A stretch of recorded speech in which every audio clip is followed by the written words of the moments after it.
I mean, but within Compton City Police Department, were your fellow cops bothered by the song "Fuck the Police"? Yes, sir. Because up until that point, no one really said that on a record. People may have said little snide remarks, but "Fuck the Police," that's our chorus. And this song is a hit record. Well, I'm sure cars are driving around playing it, which you guys have to listen to. But I think I remember Ladd, well, that was a different time. Brendan and Ladd was telling me about they rolled alongside of a car that was blasting the song, and said, "F the police," knowing they were the police, roll alongside them and blasting it. And but see, they were a different type of police, Brendan and Ladd, and more the people that ended up on the gang unit. But regular patrol officers didn't take to that at all. Right. Matter of fact, they had some concern with us and negative actions toward us. It's talking about y'all are gang lovers and, how in the world y'all can be around. Because, we had to kind of like talk to them and work with the gang members in order to document certain things about who's who. But a lot of our fellow officers didn't like us even talking with them in any kind of civil manner. But they didn't realize we were an intelligence gathering unit. They just say, "How can you be around or talk to F the police," and all that kind of stuff. So it was some dissension in the department, definitely, because of that. Right. Then N.W.A. drops the album Straight Outta Compton, which really kind of put Compton on the map. And that was a huge multi-platinum album, and suddenly, everyone knows about it and so forth. And then that same year, the movie Colors comes out. And that was the first time, especially from outsiders like myself, that you ever even heard about Crips and Bloods. And it really kind of romanticized this whole kind of thing, where this was a very local LA thing. There were no Crips and Bloods in other cities and states, but here's this national movie. Sean Penn, who's a big movie star, is in it. Robert Duvall is in it. When that movie came out, did that really make a difference in terms of just gangs in general in LA, and in Compton? I don't say that influenced as much as just highlighting some of the things they were doing. But the gang warfare was going good even before Colors. Not going good. I don't want to say it in a positive way. The activity was almost out of control. Yeah. Even before the picture came out. But, they were doing what they're going to do as far as the gang members. Anyway, I don't really think it enhanced it at all.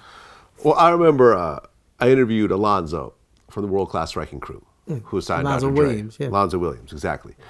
And from his point of view, and he was like a big club promoter in Compton, Yes.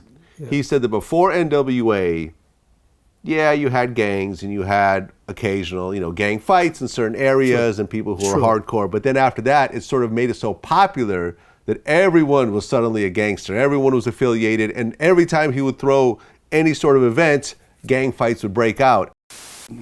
When you look at the effects that N.W.A. had in terms of gangster rap, not only affecting the music, but also affecting the communities and so forth. Well, what do you think about it? Well, I'm going to tell you a little story. When I first got into the club business, 1979, now, first of all, gangs have been around forever in Los Angeles. Yeah. Gangs had different reasons for existence. Some gangs started off to fight white people. Some gangs were designed to fight the police in the community, because what we're experiencing right now is nothing new. It's just being televised more. So the ratio of gangbangers to civilians was minuscule in the early 70s and early 80s, late 70s, early 80s, okay?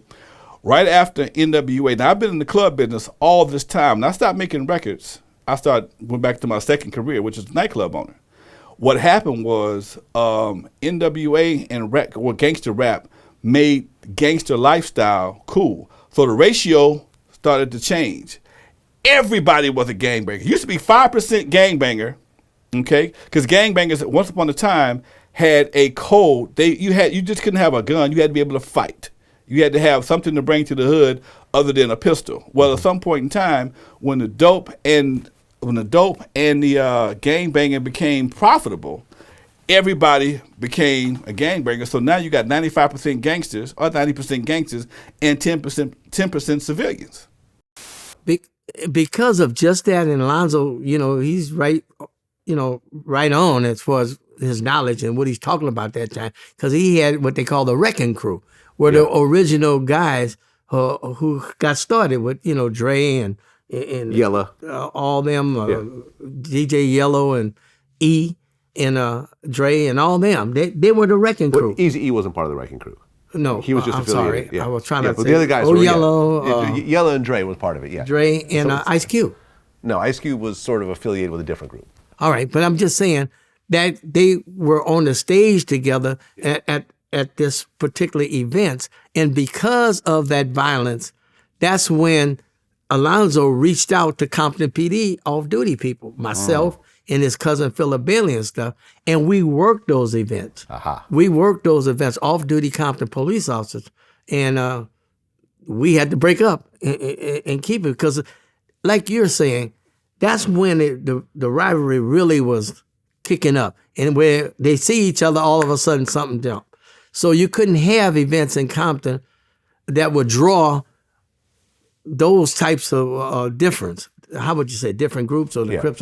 And that's when that's their chance to break out. So that happened a lot.